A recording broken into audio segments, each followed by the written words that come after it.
thank you everyone for being here in the morning. Yes, so this talk will be twofold. So first a little theoretical introduction, and then we'll do a little music performance. So my group at the Max Planck Institute, and I'm also associated with the university in Ghent, we're looking at the neuroscience of music processing. So we're doing a lot of neuroimaging research, a lot of fMRI research, really.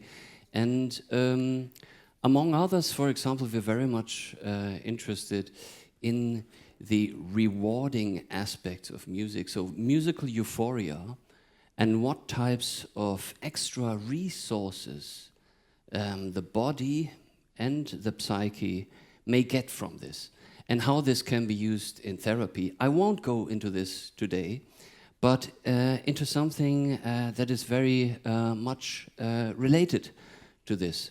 So let me first show you why this is so interesting for us. So here you see someone with a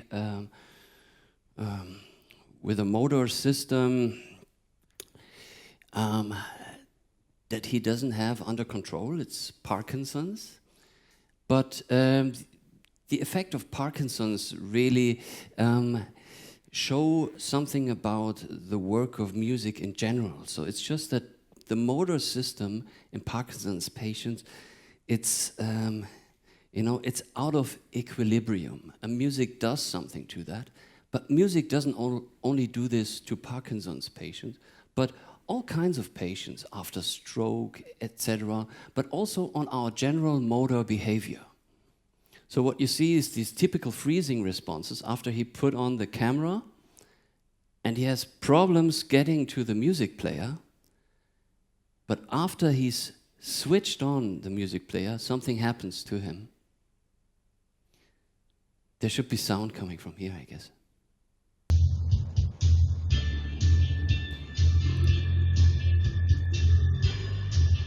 So while before he was like caught in his own body, listening to music that he likes, like frees him from the prism of his own body.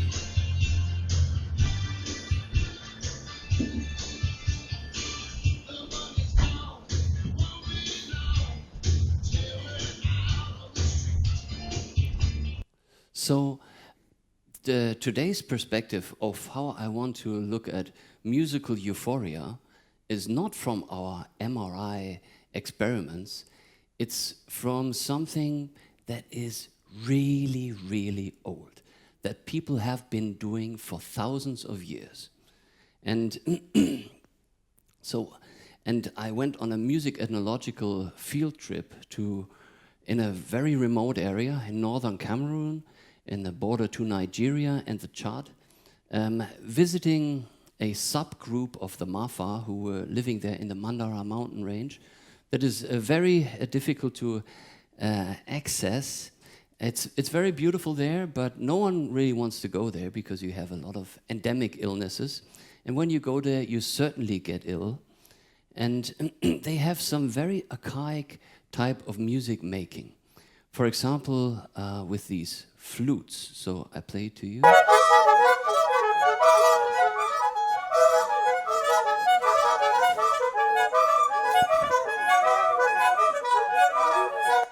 So what you hear there is, for example, so these are the different flutes. I put scores for them. So the big flute is like this, yeah. The mdegem and the chechega, the very small flute is like this. And they play the flute. So all of these flutes, each flute plays one note, yeah. But to play the mdegem, you have to play like.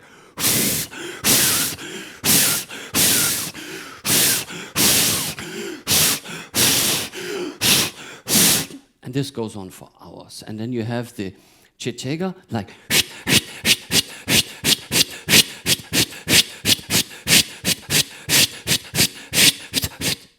And people play themselves into a musical euphoria and a serious musical trance. And when I came back from the MAFA, I tried to translate this that we could do in our laboratory, and where you don't have to put a medical doctor next to this all the time because this is a type of controlled hyperventilation, and they can do it very well. But to be honest, it took me a while not to feel weird about it. And the effects are quite immediate, but when we came back, we tried to combine this physical exertion, so this very strong exhaustion, with music making, because for them that's what they do. They create just simple notes, but of course in this complicated arpeggiated manner. So I mean, it's rhythmically challenging, but then every instrument just plays one note and it's very repetitive. But if you hear them talking about it, they'd say something like, you know, if I play the flute and the girl that I love, she's there, I can totally convey the depth of my feeling for her. And you ask yourself, that's weird, with one note, and it's repetitive all the time. But then some things coded in this physical exertion aspect of it. And we have gone very much deeper into this. We've created this scientifically validated method, and which aims at combining the strong neuroplasticity effects that you get during sports. So hormonally, the body is very much prone to neuroplasticity effects during both sports and music. And we find these interaction effects between the two disciplines. And what we do is we systematically increase the physical exertion through the workout, and then it's perceived as a type of emotional arousal. So I'll go a bit deeper into this. I first want to show you an example of this. So this is very early versions, really the first prototypes we ever built from this. But with these versions, you can see, you know, how this actually worked. Now we have a more modern version of this.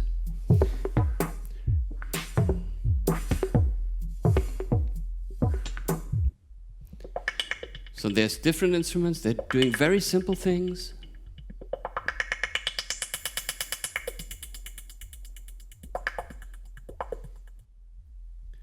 And that's the embarrassing part of the video, because it works quite well with me, this Euphoria.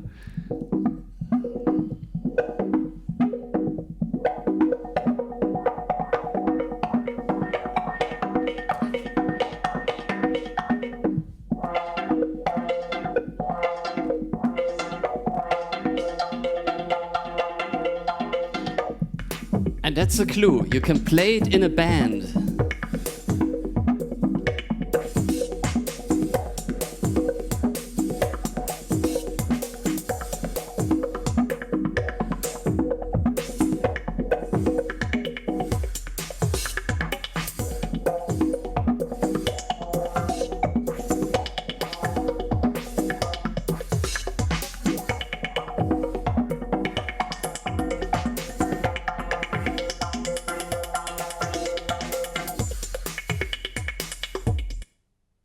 So, and while this is first a little bit weird to see this, believe me, when you try this out and you have the opportunity to try it out yourselves, we'll have some practical presentations next door, so starting at 12 o'clock today and also tomorrow. This has some serious effects. So, for example, after 10 minutes, you'll perceive a runner's high. Yeah, so something for which runners, they train half a year and then they run for at least half an hour. You'll have this after 10 minutes. And this was with participants who didn't even know what the experiment would be about. Yeah, so after 10 minutes, you have an increased mood, And also, interestingly, already after 6 minutes, your perceived exertion, so how much exhausting you think this is, when you do music at the same time, is approximately half to when you do the same amount of movements, but with passive music listening, like in a sports studio. We also, at the same time, going along with this probably endorphin-mediated effects, we measure a reduced pain perception and decreased anxiety values. So this we did with chronic pain patients who have elevated anxiety values, which in them is especially fatal because there's this vicious cycle where anxiety fuels this anxiety loop of pain, where in a course of 3 months, if you mix this anticipation of pain and then anxiety, muscle tension, pain, and then again anxiety and anticipation, if you mix this together, after 3 months, there's a good chance you can develop chronic pain, and this goes along with avoidance behavior, so we think that this is actually a very effective method with chronic pain patients. What we also observed is a strong positivity bias on how beautiful you actually think the music is. So that was one concern that we had. We mix all these people together in a clinic, and they're different age groups, they're different cultures, etc., and they certainly have different musical taste.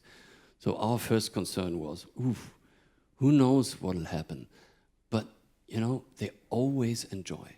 Even if you have some grandpa and he's over 80 years old and he plays drum and bass, you know, and you think, oh, but this is totally fine, because as soon as participants have the possibility to actually modulate the musical output they create, they have a positivity bias about this. So they think this is actually more beautiful than if they only listen to the same type of music passively. And this goes back a way in the psychology history, back to Robert Cialdini probably. It's who related his theories of mind washing during the Korean War to modern marketing strategies, so that the amount of commitment you give to something will change the way you actually perceive these issues. And I think the same we observe here, really, because you invest a lot of physical commitment, and at the same time afterwards you'll think, I did this because the music was so beautiful. So, and this group here we did with participants in drug rehabilitation, so crystal meth and heroin addicts, who 2/3 of them, they were doing this as part of their prison sentence, and half of them had ADHS. And after the training, they had an enhanced self-confidence, and this was actually a very beautiful experience. And at the same time, I was very worried, because you have people coming into the room where you think, oh, this person doesn't have a drop of love left in him or her, you know? And where you think, this is really fucked up. And these are people who have early aging in their faces, and I mean, there's probably no way to more systematically destroy yourself than with crystal meth. And during my whole time at the clinic, I've never seen anyone smile. But then, so they come into the room and they say, okay, yeah, this large pull down, I can do that. And they just sit down, and then they, realize, oh, that's me. And someone else sits down and does something else, and it all fits into the same musical piece. And after 5 minutes, You'll have them sitting there smiling, making jokes with each other. Come on, you should do a little bit more. What's up with you? You're not strong enough or what? But like, very good atmosphere. And all the people in the clinic were like, wow, that's crazy what's going on here. And I was really concerned. I thought, oh, if this is the endorphins kicking in and everyone wants to have a golden shot afterwards. But what you see here is the Mannheimer craving scale with which we controlled for their drug craving, and this actually went down due to this intervention. And what was quite amazing is afterwards we had people coming together in this round circle and then asking questions, how was the intervention, etc. And there was someone saying, yeah, so quite strong guy, yeah, gold chain. I wanted to ask if it's possible to have a recording of this session that I did with those people. I said, oh, okay. Who wants to have a recording? First I thought maybe it's a joke and he just wants to make fun of me, but over half of them, they raised their hands, they wanted to have a recording. So 1 week later, we did another experiment where they just listened to a recording of what they did. And now, interestingly, when listening to the recording of what they did, their mood increased, and along with this, also that's what you see on the left side here, their internal locus of control increased. And that's what you would like to have, because people going to any type of rehabilitation, they need to feel that they can change their lives. And what you see here also is, for example, something very interesting, is that in relation to how much participants perceive their training partners as likable, their mood during passively listening to a recording of their own music increased. And that this would actually be possible, that they would have this rewarding effects out of a memory of a social interaction. To be honest, I didn't think that was the case when I arrived at this clinic, but it's certainly there, and I think that's cause for optimism. We also did some research on the immune system, so taking blood and measuring the amount of white blood cells, and there seems to be some mobilizing effect on the immune system.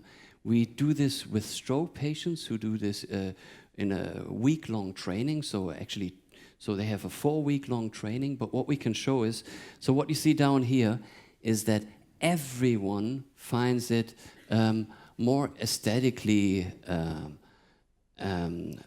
beautiful doing this training when they can do music themselves at the same time.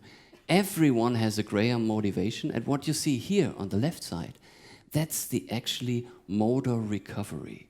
And what you see here is that all participants, except one, they increased, so they have had greater motor learning curves when they had a music feedback that they could do during this training.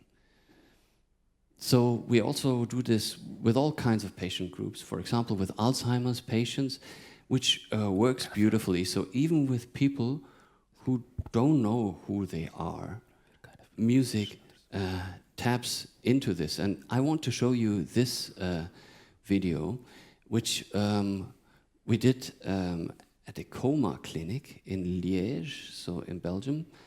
And this is a minimal consciousness patient who didn't even respond to like visual signals and being talked to while having the eyes open.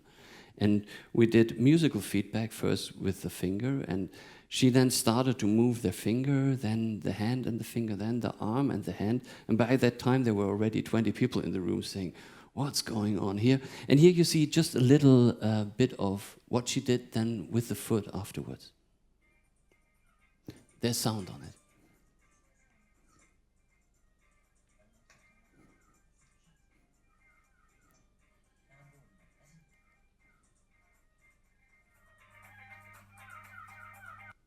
So that's just a short video. Did you have the sound out there?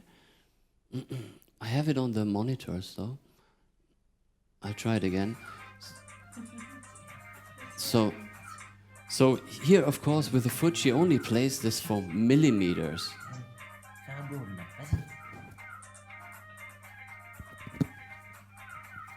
but it certainly does have an activating effect on this patient. And this is, very instinctive. So even in patients who don't respond else, it seems to grab them in a way that nothing else can. So we had quite a amount of media feedback on these types of experiments, and people approaching us saying, okay, you know what, we would like to do that ourselves. And so we have developed a patent family around this, and we're in contact with some medical centers where we're starting to apply this, and also with players in the fitness industry to get this out there. We've managed to get some funding, and we've created this startup which will be operative from the new year. We are still in a clearing with the Max Planck Society. So this is the team of technological inventors, developers that are on board. And Thomas Testrup, who's come on board as our CEO, he works with Sunstone Capital, and myself. And thank you very much for your attention.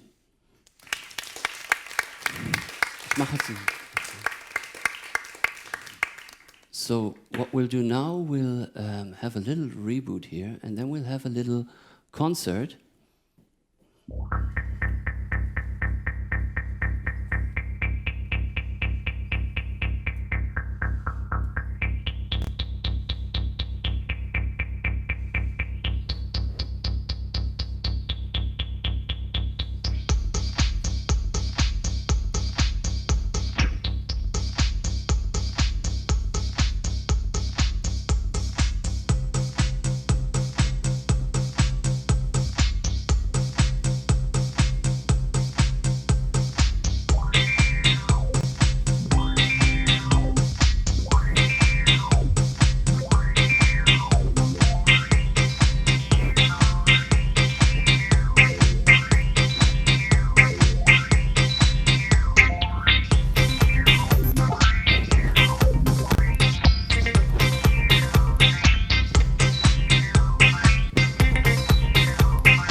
So as you see, this is Tech Open Air 2017 with even live music on the stage.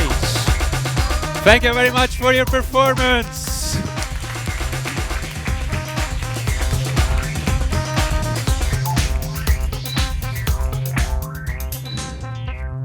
Just a second, we have a happy ending too. Okay, it's really a short happy ending. Brief happy ending. Go ahead. 30 seconds. Bis dran. Yeah.